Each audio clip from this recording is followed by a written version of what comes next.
All right, good afternoon. Welcome to the Thurston County Board of County Commissioners meeting for Tuesday, November 5th, 2024.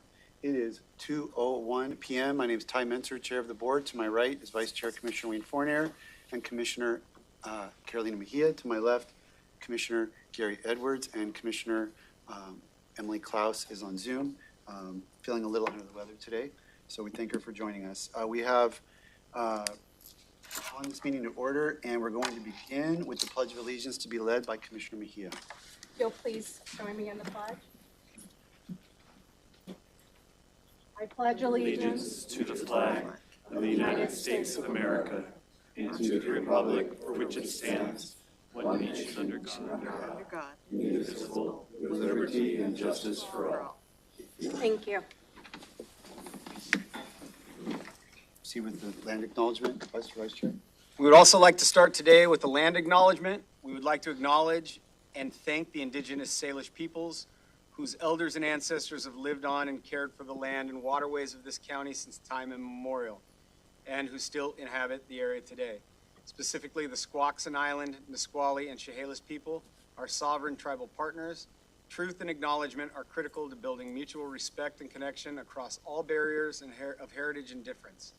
The purpose of this acknowledgement is to disrupt ongoing erasure of injustices done and to remember history as a stepping stone toward healing. Sir. Next up is to approve the agenda, and I understand that we have an amendment to be made. I move to amend the agenda, adding a 3:30 public hearing for the 2025 Lake Management District assessment rolls for Long Lake Management District number 21 and Pattison Lake LMD. Second. Motion and second to amend the agenda to add a 3:30 public hearing to the post document. Any discussion on this motion?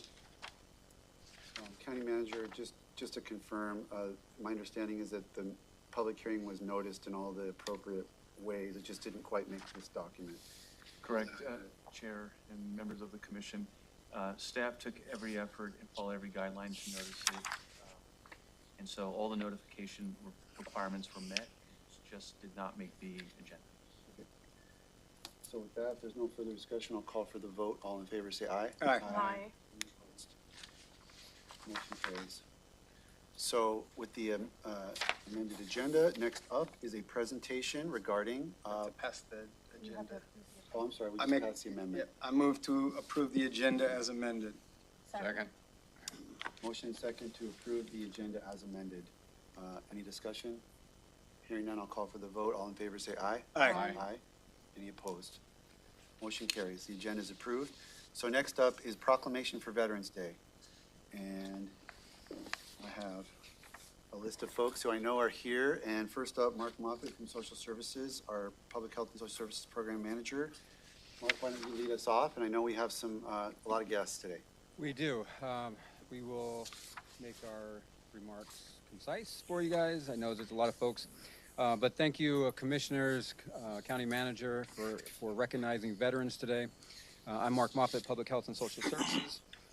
I also want to acknowledge Commissioners Klaus and Edwards. Thank you for your service, military service, and then also to the entire board for your commitment to the 30,000 plus veterans that reside in this county. It's very important that we continue to improve our services for those veterans. I want to make 3 points, and then I'll turn it over to the rest of our guests. I want to acknowledge or promote the Veterans Assistance Program. So the Veteran Assistance Program helps indigent veterans with emergency services or emergency financial services. So whether it's mortgage or rent or utilities, we can help you out. So if there's anybody out there that is in need of financial services that's a veteran, please contact the Lacey Veterans Hub, and you can find that online. I don't have that information with me, but feel free to call also Public Health and Social Services, connect with us.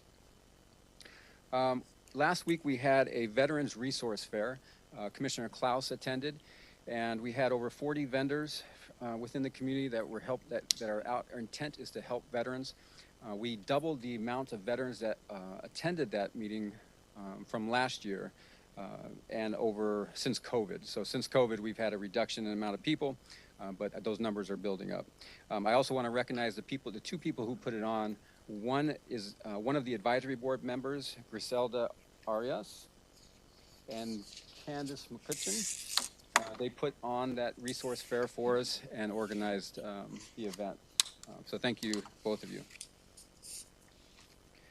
The second point, and whenever I talk about veterans or to veterans, I always mention the families, because we can't do what we do as a service member overseas if we don't have a strong, resilient, and supported family, because we're always worrying about them, and they're always worrying about us.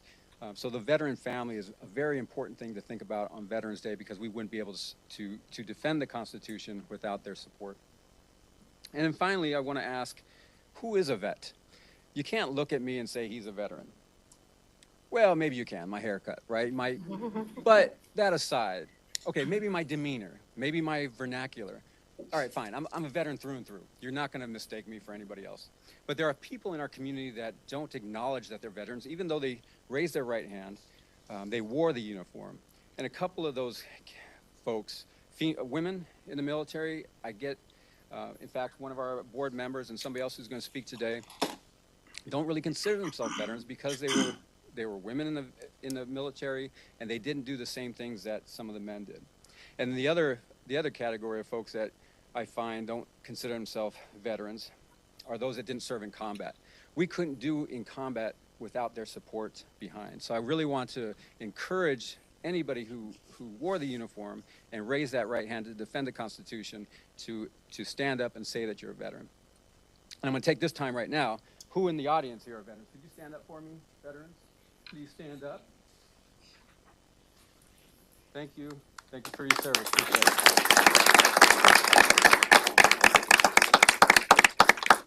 Now I want to bring up our chair of the Veterans Advisory Board, Bill Powell.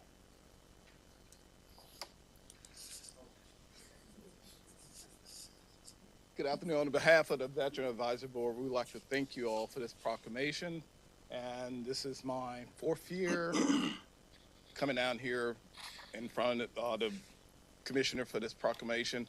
But as a retiree from the military and I guess social worker that have been helping veterans for the last 22 years, it's been an honor and a pleasure, but it's been an honor and a pleasure to get to know all of you all there on the committee. So thank you, and on behalf of my cohort, thank you for all your support. All right. Thank you. And special thanks to Griselda. She stepped in for me while I was on doing family business in Alabama to take over the resource fair.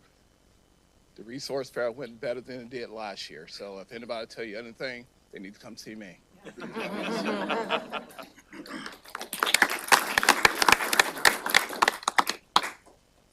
Good afternoon, Commissioners. Erin Berkeley, Disease Control and Prevention Division Director for Thurston County Public Health and Social Services. I want to express my gratitude to the board for the opportunity to speak today and for your commitment to honor Veterans Day. This proclamation serves not only as dedication, but also as a profound reminder of the sacrifices and services of those who have worn the uniform. As we acknowledge their courage and dedication, we must pause and reflect on an often overlooked segment of our veteran community, our female veterans. Female veterans frequently encounter unique challenges in accessing benefits they have earned. I can attest to experiencing hesitancy in applying for benefits and identifying as a veteran. From the number of times I've been dismissed by people assuming I'm a dependent, to forming an internal narrative that my experiences were not as deserving as fellow service members who have faced greater challenges and sacrifices. I encourage all my female veterans in the community to take proactive steps to accessing the resources available to them. There are supportive services such as the Lacey Veterans Hub, designed to assist navigating post-service life, and all veterans need to commit to accessing the healthcare, educational opportunities, and financial support they rightly deserve. Thank you once again for recognizing our veterans and your dedication to fostering an inclusive environment. Thank you.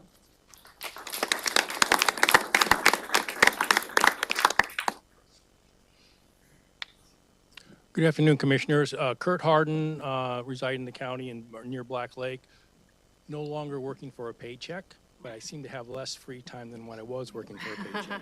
Thank you very much for honoring veterans today. I think this is very important for our community, especially with Joint Base Lewis McChord nearby and the number of families and service members and veterans that reside in our community.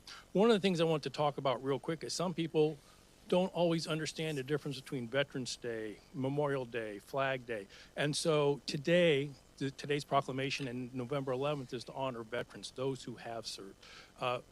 Flag Day which is in May, is to honor those currently serving, and then Memorial Day is to honor those who served and then gave the ultimate sacrifice while serving. So that's how to break it down. A lot of people sometimes don't understand that. I also want to second what was said earlier by Mark. I know I was supposed to be concise, but I don't think I've ever been concise in my life. But the family members that we talk about, they are truly the rocks that support and the foundation that support all those veterans that are out there and the support systems that are in place. And I really appreciate the fact that Thurston County has such a great and robust support system for veterans here in the community. And you can applaud yourself because you're one of the few communities that I have found, because I'm still active in Veterans Affairs, one of the few communities I've found that has such great support. So again, thank you very much for your support and for this proclamation, and I'll turn it over to the next person. I do have to fact check real quick. Flag Day is in June. Yes. Army's birthday. You were Army. You're right.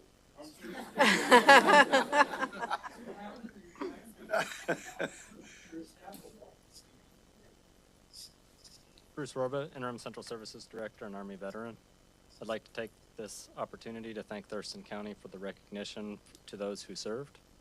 I'd also like to thank our veterans for their service, whether it was one term or many.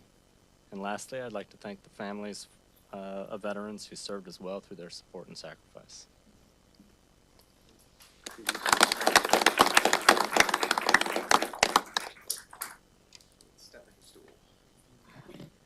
Hi, I'm Tyler Barrientos. I work here at Thurston County Public Health. I do want to thank you all for acknowledging Veterans Day. I kind of want to do something a little different and kind of send a message out to the veterans out here in Thurston County, is just to remember, on this day, it's not Memorial Day, but it is Veterans Day, and to be aware that, many veterans have lost friends and family who have served, and to just be aware to, always be there for them and reach out, even if it's late hours of the night, early hours of the morning. You never know when that call could come. Just be there for your friends and family, and, appreciate them for having your back and always have their back. So, thank you. Is there anybody else that would like to speak? Any other veterans or family? Okay, our portion is complete. Thank you, Mike. Next up, I think we have Judge Fred Buckley, presiding judge of our district court. Thank you very much. Members of the commission, great to see you. Folks who have taken time out of your day to be here on this proclamation for Veterans Day. I am the presiding judge of Thurston County District Court.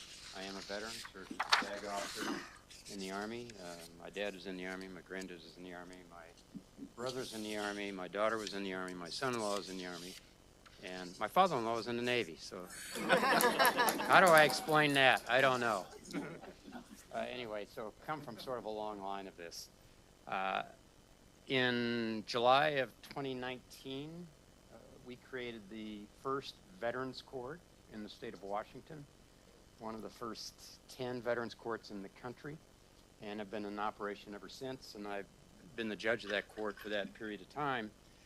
And not too long after we started, and the memory is somewhat hazy here, I came across this group of folks at a separate celebration not related to the court. It was a Veterans Day celebration, and they at the time called themselves the Ruby Street Quilters, but they were part of an organization called the Quilts of Valor.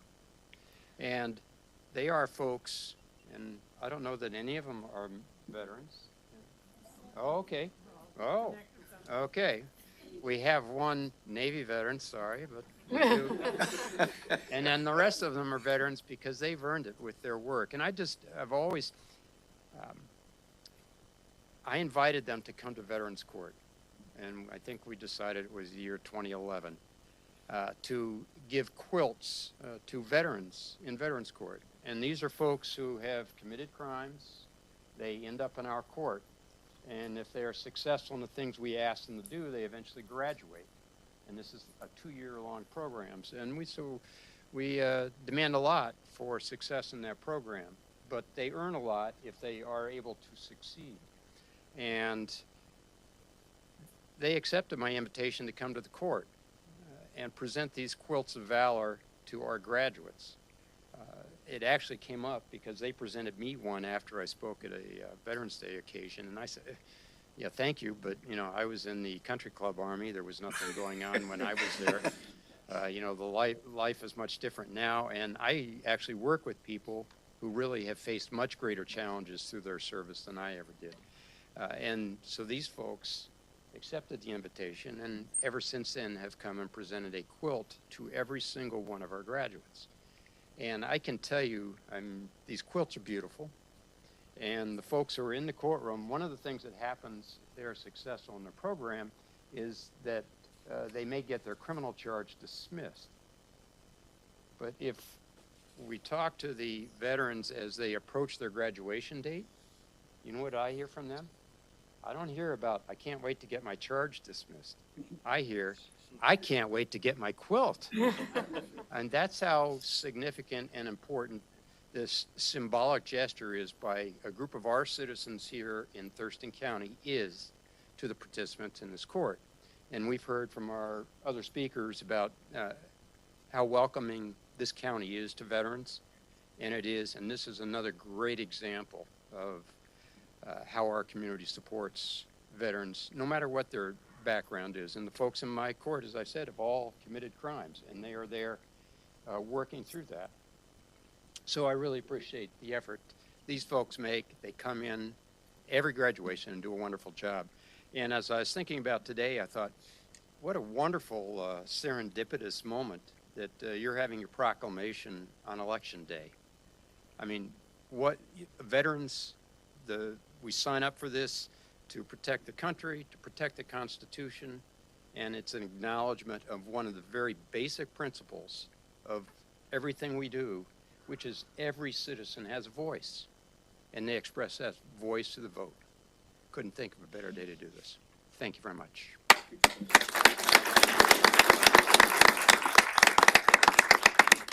Next up, Cindy Hoover. Thank you. Oh, no. Thank you very much for having us. My name is Cindy Hoover, and I am the Washington State Coordinator for the Quilts of Valor Foundation. I'm also a very proud member of this group, the Stars and Stripes Quilts of Valor here in Olympia.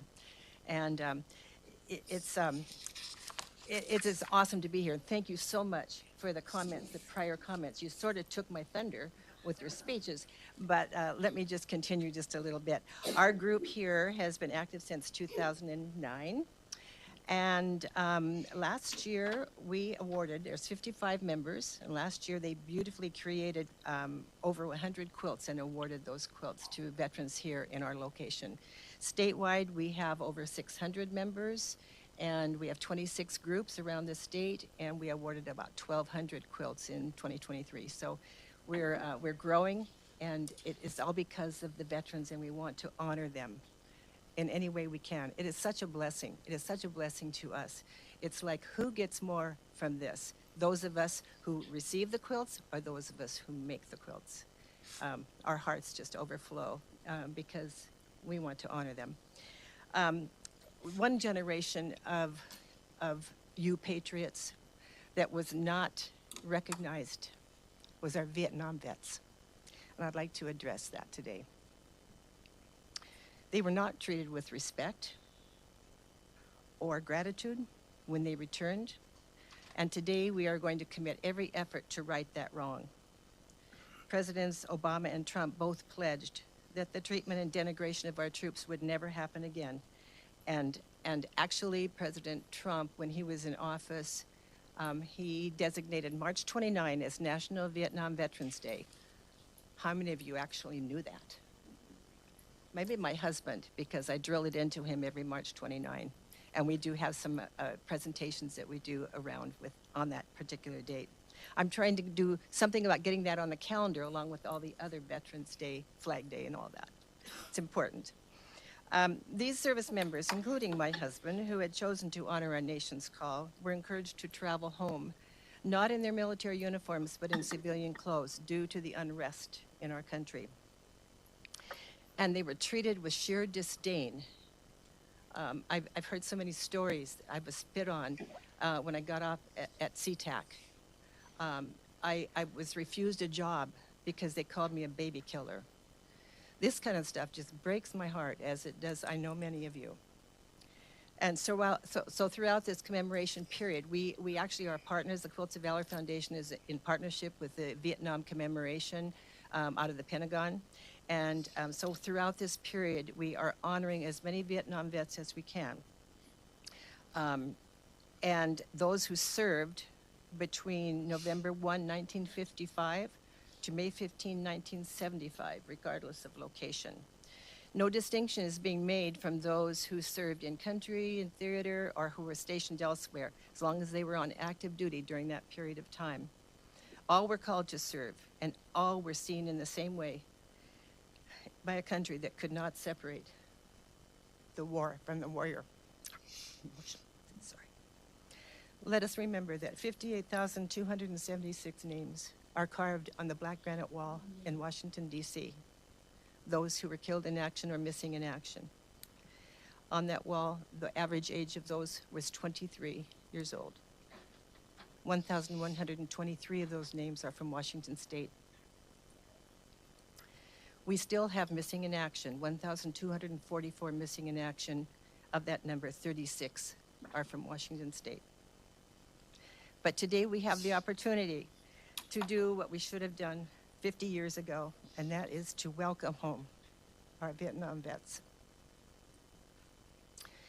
We have a beautiful pin that was designed by the commemoration, and on the back of it is embossed a grateful nation thanks and honors you. It's worn next to your heart, and I'd like Commissioner Edwards to come down so I can pin you. Commissioner Edwards is near and dear to my heart, as he hired my son Ryan as a deputy about 25 years ago. So he's been a buddy for a long time too. This is a tough deal. Your heart is on this side, Gary, so I'm going to leave the flag, okay?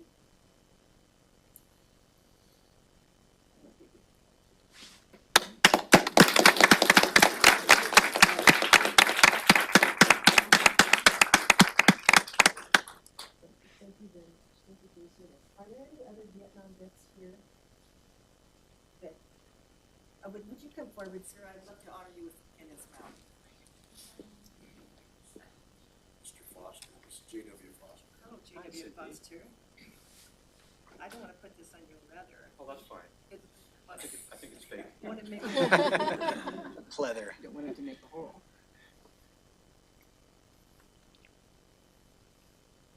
Thank you so much for your service. Thank you, sir. I appreciate that.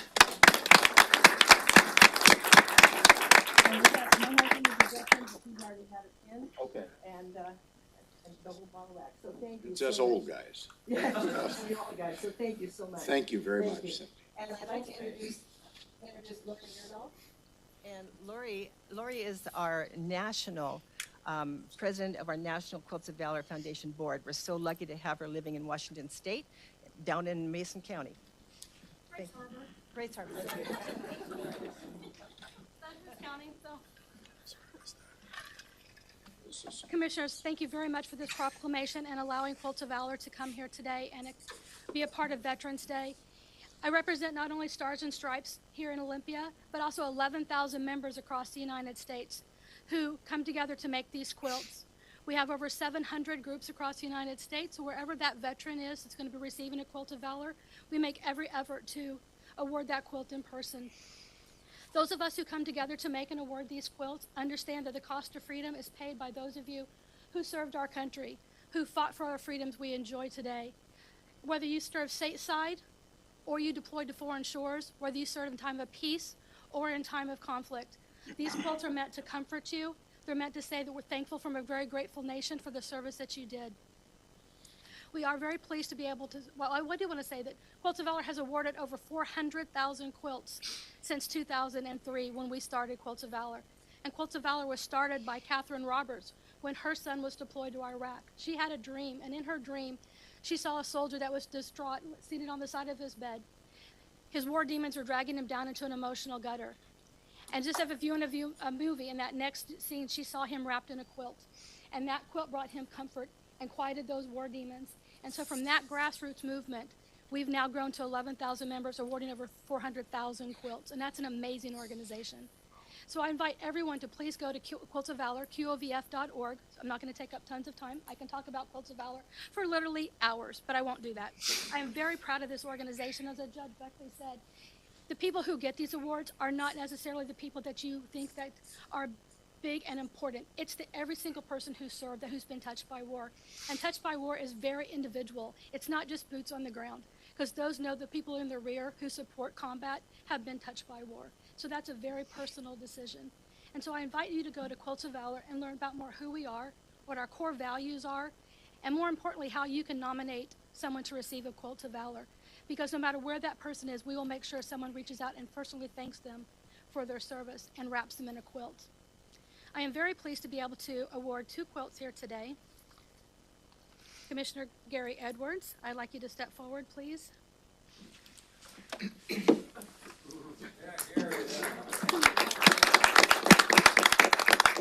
Staff Sergeant Gary Edwards served in the Army from 1965 to 1968, stationed in Korea. After that service, he served in the Army Reserve in Wisconsin, Camp McCoy, in the early 70s for 3 years as a drill sergeant. Gary Edwards, United States Army. The Quilts of Valor Foundation wishes to recognize you for your service to our nation. We consider it our privilege to do so. Though we may never know the extent of sacrifice to protect and defend the United States of America, we award you this Quilt of Valor as an expression of gratitude from a grateful nation. Thank you and welcome. Thank you.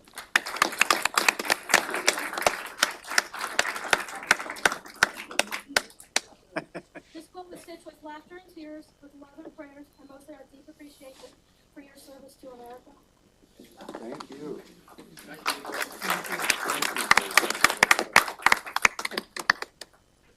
Holy mackerel. Speech.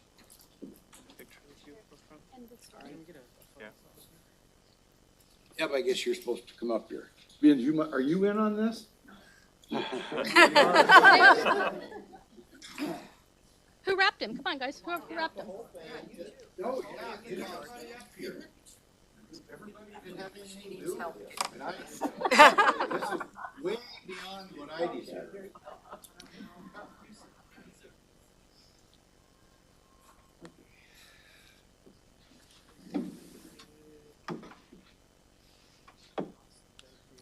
Georgia, didn't you make his quilt? Georgia made his quilt, which is amazing. I would like to show people the label. I don't know if anybody can see it. But the label for Quilts of Valor tells who pieced it, who made this beautiful quilt top. And that's Georgia. She made this. It also talks about who long arms it. That means who brings all 3 of these pieces together. And as of today, when we put your name here on this label, this quilt becomes part of your story. So whenever you need the warmth of a grateful hug from a nation who appreciates what you did, you wrap this quilt around you and you hug it. Catherine Roberts, our founder, says the stitching here contains love bubbles. So the tighter you hold it, the more love that surrounds you. Thank you.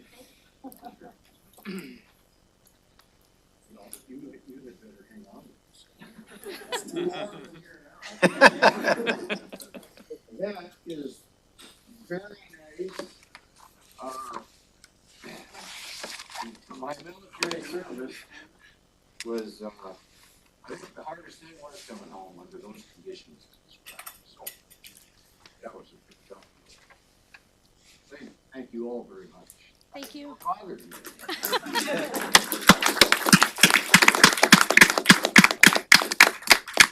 It's my understanding that Emma Klaus is on Zoom.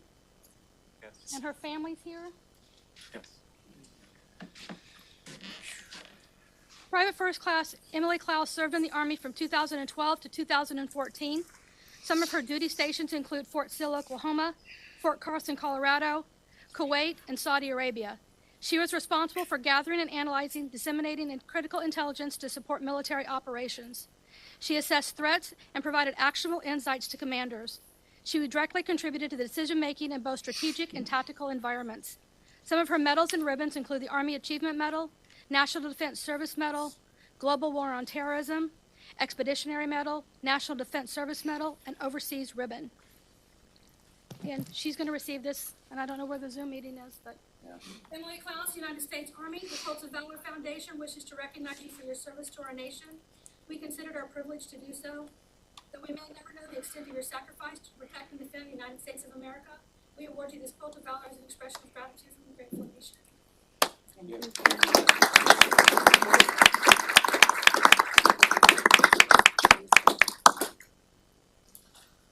Emily's all her thanks to the recipients. She said, "Thank you so much for the Colt of Valor organization for this incredible honor. I had the privilege of witnessing the impact of this quilt during a Veterans Quarter graduation ceremony, and it truly moved me to tears.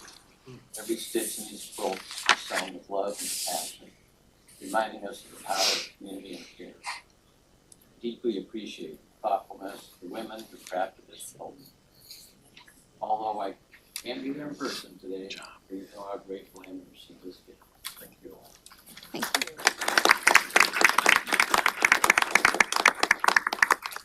The Quilts of Valor were made to show our appreciation, our admiration, and our respect for those who served our country. With heroes such as yourself, America will continue to be the best in the world. We thank you very much for allowing us to award you a Quilt of Valor. Thank you for being here. Thank you.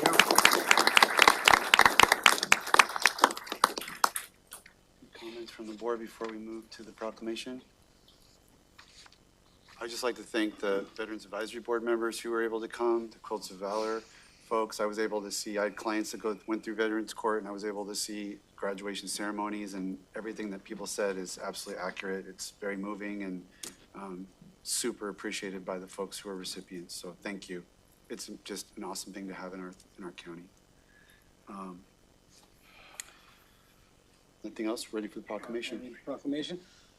This is a Thurston County Proclamation of Veterans Day, whereas Veterans Day is an annual opportunity to honor the American patriots who answered the call of duty to protect our nation and preserve our freedoms. And whereas throughout the rich history of the United States of America, patriotic men and women have taken up arms and sworn an oath to defend our nation and have established an honorable tradition of dedicated service. And whereas our service members, many of whom have paid the ultimate sacrifice to ensure our country remains the land of the free, have made our country, state, and nation proud. And whereas Thurston County is recognized one of the most military-friendly counties in the state of Washington, with more than 32,000 veterans calling it home.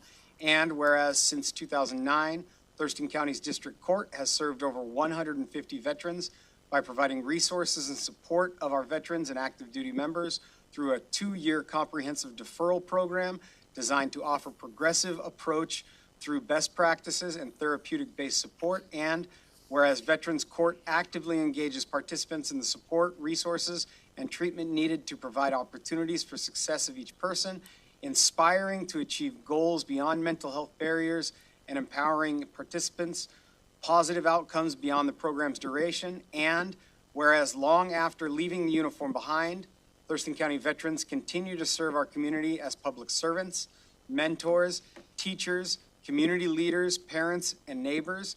And whereas with respect for and in recognition of the contributions our service members have made to the cause of peace and freedom around the world, the United States Congress has provided that November 11th of each year shall be set aside as a legal public holiday to honor our nation's veterans. Now, therefore, be it resolved, the Board of County Commissioners of Thurston County hereby proclaims November 11th, 2024 as Veterans Day in Thurston County, and urges all residents to remember the sacrifices of all those who fought so valiantly to preserve our heritage and freedom, and let us promote an enduring peace so that their efforts shall not have been in vain.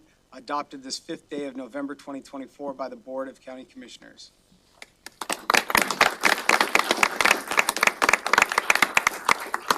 If we could have all the folks who are here for the Veterans Day group, we're going to go on the stairs and take a group picture. We have proclamations for each of the groups that came to represent and speak.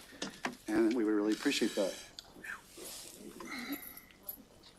Gary, you should wear your quilt. Okay.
Neanderthals can't do that. Yeah, I know, I'm with you on that one. No, you're way, way above me. My kids have to show me stuff now. That was pretty cool, Gary. Yeah, well, that was a surprise. Yeah. I didn't know that doggone not how, they did tell you, don't wear your uniform on the way home. That was ours. Wow. Yeah, I feel like times have changed for the better on that one. Yeah. I can see that happening now. Okay, are we, Guess my wife. they don't need to. We have, you need to get the, yeah, live stream. We're still going. We're still going. Okay, then I'm gonna call this back to order 243. We've completed our Veterans Day proclamation, and we had a nice photo, and we really thank all the folks who showed up to make that special for all of us. So let's go to opportunity for public to address the board. The Board of County Commissioners welcomes comments from the public. There are guidelines governing such comments to ensure they are appropriate. When called, please introduce yourself, including the area of the county in which you reside. Do not address audience or staff. Please just address the board. Silence your cell phones. Board does not respond directly to public comment. On an as-needed basis, county manager may follow up with specific items. Speakers are limited to a total of 4 minutes to address the board, and none of that time can be donated to other speakers. Board reserves the right to restrict a person's opportunity for good cause. No comments are lewd, offensive, inflammatory, hateful, defamatory, or discriminatory in nature. Please be respectful. No outbursts of any kind. Comments that are commercial in nature, such as promotion of a for-profit business. No electioneering. No remarks about pending land use permits or similar matters that could eventually come before the board on appeal. And finally, all written material provided to the county may be considered public records, subject to public release upon request pursuant to the Public Records Act, Chapter 4256 of RCW. So with all of that, thank you for your cooperation there. I'll call the folks on the sign-up sheet, and then we'll get to anyone on Zoom. John Pettit is first, with Bill Powell on deck. Good afternoon, Commissioners. This is the one and only time for public comment to be made at a regular Board of County Commissioner meeting in the month of November. One time. That's not really acceptable. The idea that for every single day, 7 days a week, we pay our commissioners nearly $400 a day, and they allow us 4 minutes to have public comment in their meetings in a month. We can do better. You even have the opportunity to take the meetings outside of one location once every 3 months. That hasn't happened in the last year. You have options to be able to do other things. You could even move meetings into in the evening when the general public could actually come and participate. We don't do that. I mean, basically, it's a little shocking because we've even gotten to a point where commissioners will Zoom in for meetings half the time. They're not even showing up. And commonly, they only have meetings scheduled that would bring them all together maybe 2 times out of a week, 2 days out of a week, maybe multiple meetings. We can do better. Now, one of the things which is a concern to me I wanted to bring up is that under the Open Public Meeting Act, if you guys are making a decision, a final decision of any type, the public is entitled by state law to make public comment. Believe it or not, if you are making a decision by putting your thumbs all up, you're making a combined decision, that is a final decision. The public has a right to make comment. Now, I've noticed one of the things which maybe I'm the only one bothered because I'm one of the few that actually watch it, but when I start looking and I'm seeing consent agendas that, well, almost the entire meeting is all a consent agenda. That means you've already made decisions without ever letting the public make a decision or make a public comment. In the United States, we don't have government by secret committee. That is what the concept of having the public involved. We've got to do better. It doesn't work well the way which it's working. And I have the other topic which I want to hit on is that I know there's still a proposal in the air for purchasing a building and bonds for $32 million. Well, the building that's being purchased, supposedly, combination would be about 20 million. The capital facility plan only accommodated, if you even wanted to say it qualified under the category it was, for 5 million. How are you doing this without being within the budget? I know that you as commissioners have very limited knowledge about budgeting, but it's really simple to read the laws of the state of Washington and understand you need to follow the laws. You need to be able to have something in the capital facility plan. You need to have it budgeted before you even consider making an expenditure. Delay the bond sale until you get to know the facts. Thank you. William Powell, Terry Ballard on deck. Good afternoon, Commissioners. I've been a resident of Thurston County since 1999. And Stillington Road is a big safety problem. We got kids going to school on that road, cars zooming by. Hell, pardon my language, but me and my wife got ran off the road walking 3 times this week, starting from Sunday. So it's a big safety problem there. We need sidewalk, and please do not tell me about pocket gophers. When we have developers put a plot, 10 by 10 plot on their property to put houses out there, how is a gopher going to sit on a 10 by 10 plot? We need sidewalk on Stillington. I'm in District 2. Used to be Commissioner Gary Edwards' district, but now it's Emily Klaus. We need sidewalk. If we're going to care more about pocket gopher, then what are we going to care about the kids? Me and my wife walk facing traffic. And every time we walk on that road, we got to jump in the ditch because somebody coming towards us, whether they're on their cell phone, whatever. And plus, that's a school district. In a school district, 35 miles an hour in front of a school is way too fast. 35 miles an hour coming through my area is way too fast. When you got buses coming through there who have never, ever been through my area, but yet they drive through doing more than 35 miles an hour, and they don't even put kids off in the community. They put them off on Silicon and Pacific. So why are they going through by Maple to get to Pacific? We got a big safety problem. We care more about rodents than we care about kids. Because right now, a kid can stand right there on the side of the road, try to get across. You got the sheriff's department, you got the city of Lacey, cops flying through, nobody stopped. Only time a kid get across the street is when me and my wife walking and one of us step out in front so the kid can go across the street. We put all these old safety lights down there for pedestrian on Pacific. The light flash, nobody use them. Cops go through, everybody go through.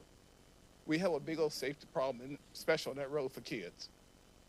I don't have kids, but I walk, and some of the parents that stays on Stillington knows about it. The sidewalk stopped right at the Squally Middle School. Why can't we take the sidewalk all the way down to where it comes to School Street? Because there was the sidewalk stops there on School Street. We got about a 500 gap with no sidewalk. We already had an accident on Vine Maple right there in my driveway where a kid got hit by a car. And nothing changed yet. Or is anything going to change in this community? I'm a taxpayer. I'm also a veteran, but I'm not going to use a veteran. I'm a taxpayer. I pay taxes, and my roads should be safer than what they are. Because right now, we walk down the road, we can smell marijuana coming out. Every car passed by mostly. But yet, people can't drink and drive, but we can smoke marijuana and drive. And run people off the road into a ditch. Something got to be done. If it's not for the old seniors who walk in the street, How about the kids that are going up to the Nisqually to go to school? Something got to be done. Thank you. Terry Ballard. That's it for the sign-ups. Good afternoon, Commissioners. My name is Terry Ballard. I'm a 35-year veteran. 29 of that went towards an active duty retirement, and I retired in 2012. As you know, I'm a veteran advocate, and also I am the Democrat Party precinct committee officer for Tanglewood. And I'd like to converse him, go along with him.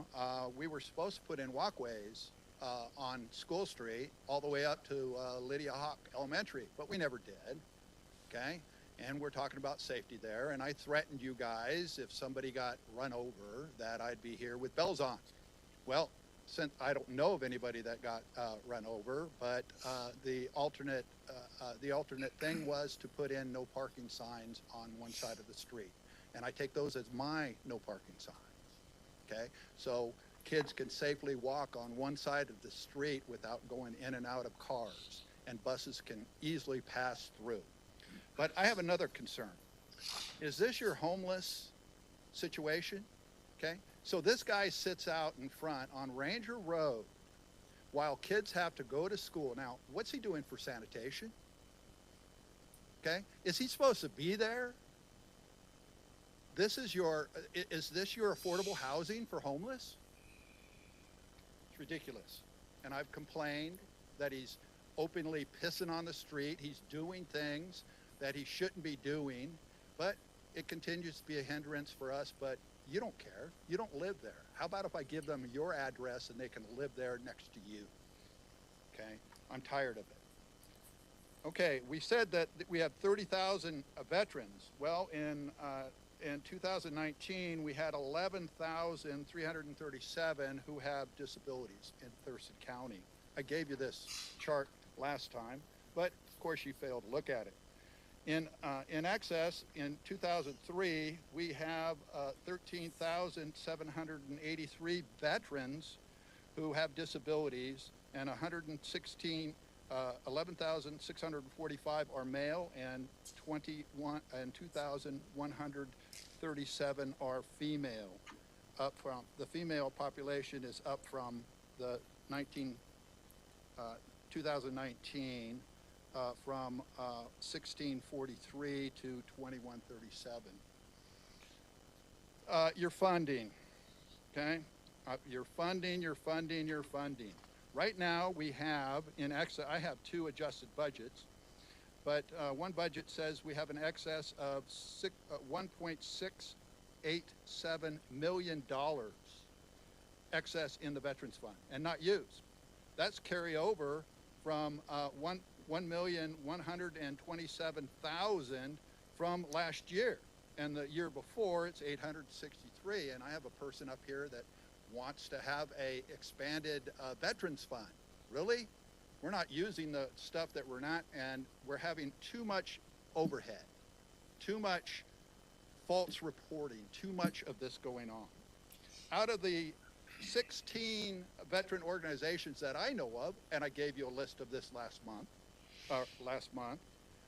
have we identified these with letters from the national recognized veterans groups so they can pass on all this great information that they're receiving at the board? No, they're not. Okay, nobody's been assigned. We don't follow our own law. House bill, Senate House Bill 5358. It says that the WDVA is required to provide grants to counties in order to develop and expand the Veteran Service Officer Program. Okay, so what do? We pay the cost so WDVA can come in here and be a service officer. That is an abuse of the fund per RCW 73.08. Thank you. Anyone else in the boardroom who wanted to provide public comment? I had Mr. Hickerson, but said no. So I'll go to, it looks like it's all staff on Zoom. So I think we've completed public comment. Thank you. Now we go to county manager's update. Yeah, thanks so much, Chair and Commissioners. Good afternoon. Leonard Fernandez, County Manager. In accordance with Thurston County Code 2.02.020, we have set the dates for the public hearing for the remaining board actions on the budget. On Monday, December 2nd, we'll have our 2024-25 public hearing on the budget. On Tuesday, December 3rd, the board will certify the property tax levy. On Wednesday, December 4th, the board will have final budget deliberations. And on Tuesday, December 17th, the board will adopt the capital improvements plan and adopt the budget. I want to thank all the budget staff across the county for their hard work and dedication as we work through this. It's very much appreciated. That's all I have today, Chair. Any questions for the county manager, the new budget schedule? All right, thank you. That brings us to the consent agenda. We have items 3A through 3I. Is there any request to remove an item? Hearing none, I'll entertain a motion. I move to approve the consent calendar as presented. Second. Motion and second to approve consent items 3A through 3I. That's a non-debatable motion. I'll call for the vote. All those in favor say aye. Aye. Any opposed? Those items are approved. That brings us to item 4A, Emergency Services, Intergovernmental EMS Contracts for Paramedical Services, 8th Medic Unit. Good afternoon, Commissioners. I'm Ben Miller-Todd, the Emergency Services Director. I just want to read through a couple items as we go through this agenda item, and I'm excited to present to you the establishment of the 8th Medic Unit for consideration for Thurston County, the Thurston County community. Amendment number 5 to the Intergovernmental Agreement for Paramedic Services with the City of Tumwater is a culmination of 18 months of budget sustainability analysis and biennial budget development, data analysis and drive time analysis, internal and external stakeholder collaboration and presentations, committee recommendations, and contract negotiations. Following presentations to the EMS Council's Operation Committee and stakeholder groups throughout spring of 2024, Operations Committee voted in favor of the recommendation to place the newest medic unit at Tumwater Station 2. Following Operations Committee recommendation, EMS Council's ALS Contract Negotiation Committee entered into a contract negotiation with the City of Tumwater. Attached to this agenda item summary is an overview of the analysis completed to identify the recommended location of the 8th Medic Unit, as well as an overview of amendments 3 through 5, of which amendment number 5 establishes the timeline and funding for the 8th Medic Unit. Just to give you a little bit more background, it's important to note that the proposed amendment is within Medic 1's appropriated budget for 2024-2025 biennium. The currently appropriated budget was recommended by the EMS Council's Budget Committee, was unanimously recommended for adoption by the EMS Council to the Board of County Commissioners, and was unanimously adopted by the Board of County Commissioners for the 24-25 biennium. The budget is sustainable in the 10-year plan. It's also important to note that this amendment fulfills a commitment made to Thurston County voters throughout the EMS levy restoration process in August of 2021. It establishes an 8th medic unit for the acute care and transport within Thurston County. For you to review and for the Thurston County community to review, this is a quick map of all 3 cities as well as the urban growth areas. It establishes the top 3 locations that were considered. Tumwater Fire Department Station 2 was the primary location, and we were able to successfully negotiate a contract for your consideration between the City of Tumwater and Thurston County. And this indicates where that location is. In the room today with you, I would like to identify that the Tumwater Fire Department Chief Brian Hurley, as well as Deputy Chief of Operations Sean Crimmins, and as well in the room, and I'd like to invite him to the podium to say a few words, is the EMS Council Chair, Commissioner Stan Moon from East Olympia Fire District 6. Commissioners, I've been introduced, so I won't repeat, but very pleased to be here today. This is a major milestone, and it's really putting things in motion now to put that 8th medic unit out there, which will be really beneficial in enhancing the service to South County as well as to the urban core by being in the location it is. So it's a great spot. It'll be very, very beneficial to many. And as Ben stated, delivering now on what was promised in that levy restoration vote a few years ago. So very, very pleased with that. I want to thank Tumwater and their willingness to host and operate this unit, and because there's a lot of work that goes into that. It's not a simple thing to put one in place. A lot of other people supporting as well. And also want to thank the Operations Committee and the stakeholders. It was an extensive effort, as Ben has mentioned. Many people participating and a great outcome. So again, thank you for your consideration of this and your support. We're very excited about this. Thanks. Thank you.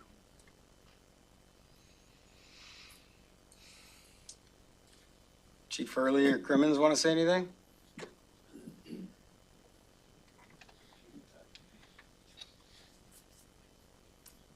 Yeah, thank you. Brian Hurley, I'm the fire chief in Tumwater. I just really want to expand on, the idea of partnership. Tumwater's been a partner with Medic One since 1974, since the inception of this system. We're pleased that we're able to host this unit and provide what I think is some of the most exceptional emergency medical care really throughout the nation. I've had the honor of working as a paramedic. I'm now an administrator, but I'm glad that we're able to come to an agreement, and we're excited to implement this in 2025. Thank you. For being here. Ben, any further Chief Crimmins' dad was on that medic unit in '74, right? Pretty cool.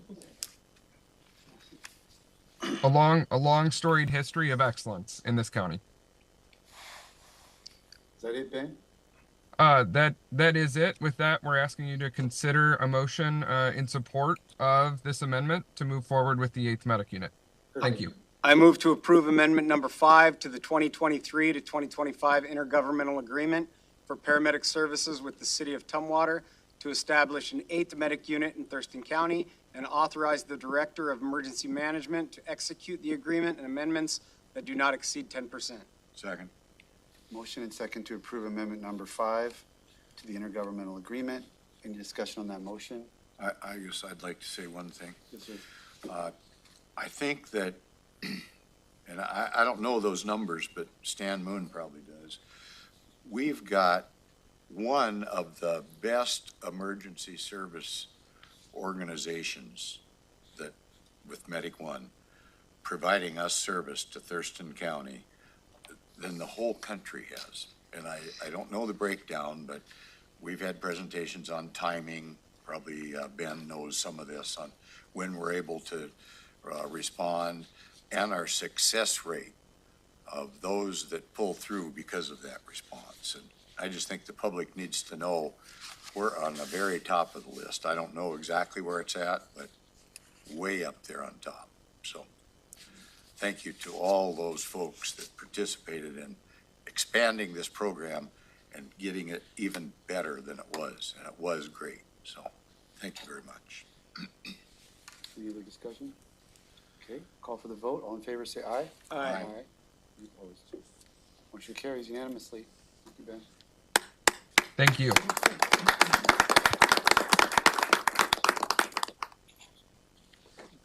Okay, Commissioner reports. Item 5A, Commissioner Mejia. So since last week, I attended the multi-care event with Commissioner Menser. I also attended a fall winter weather briefing, and just great job to Emergency Services and Public Works. I attended a viral respiratory illness update, which was very timely as I got sick. So just a message out to folks just to remember to be safe, and if you're not feeling well, to stay home. I attended TRPC, and I gave a more extended update on that yesterday to the board. And I also attended IT executive meetings. Other than that, I've just been working on a variety of issues.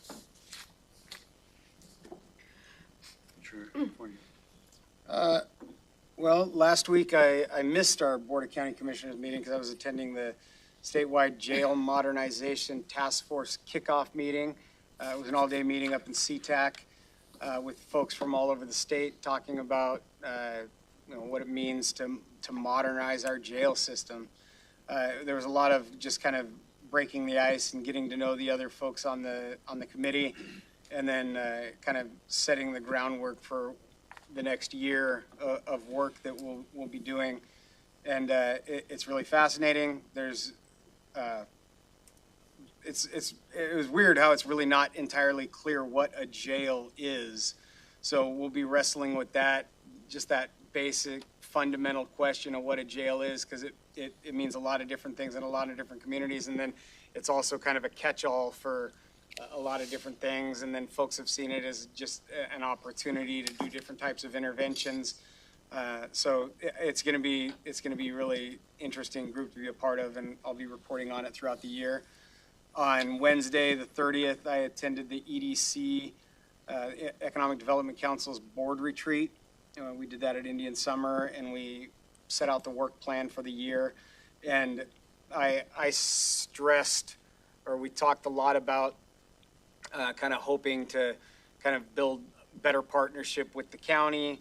And I want to look for opportunities to bring in the EDC and their staff and some of their experts to kind of see if we can align with the county in ways to identify, like, how we can be more, I guess, friendly to kind of like economic progress, and kind of bring in their experts to look for like pinch points for economic entrepreneurship, and they're really interested in having those discussions. Well, I see on here I went to my daughter's school conference, and she's doing very well in all her classes. And that's really about it. Thank you. Sure. I think the only thing I'm going to report on is I attended Judge Strophy's foundation, which is an annual benefit auction for drug court. And we heard a little bit about Veterans Court today, but drug court is another implementation that we've done here in Thurston County that was led by Judge Strophy, getting that started back in about 2004, I think. And we've had a lot of very successful graduates from that court as well. So we do have a long history of trying to work with those folks that are maybe less fortunate than the rest of us, and just a great fundraiser attended by, it was a full house, so lots of folks, must have been 300 and some folks there, I suppose. I think the fire marshal was coming to kick out folks here because we were that full. We had a full house. Just like to point out that for the citizens of Thurston County, that they've got a lot of folks working hard to make life better for them. So, thank you. Okay, thank you. I had opportunity to attend the multi-care event that Commissioner Mejia mentioned. Attended a Park Foundation event that Commissioner Mejia did a nice video in support of. That was great. The county weather briefing, the WASAC virtual assembly regarding new broadband funding, a meeting with City of Olympia and Sheriff's Office personnel regarding Thurston County Jail. As a member of the Salmon Recovery Council, I was invited to a strategic initiative lead wrap-up webinar, which summarized all the different work being done across Puget Sound by those groups, and had a meeting with Commissioner Mejia and board member from Timberland Regional Library about various issues going on with the library. Constituent issues related to enforcement issues out on the Steamboat Island Peninsula. So, and that's something that the board, I think, intends to take up at greater depth in the near future. So with that, we are at the end of the agenda. We do have a public hearing in about 18 minutes, so we'll stand adjourned, and we'll be back for a public hearing on Lake Management District assessments at 3:30.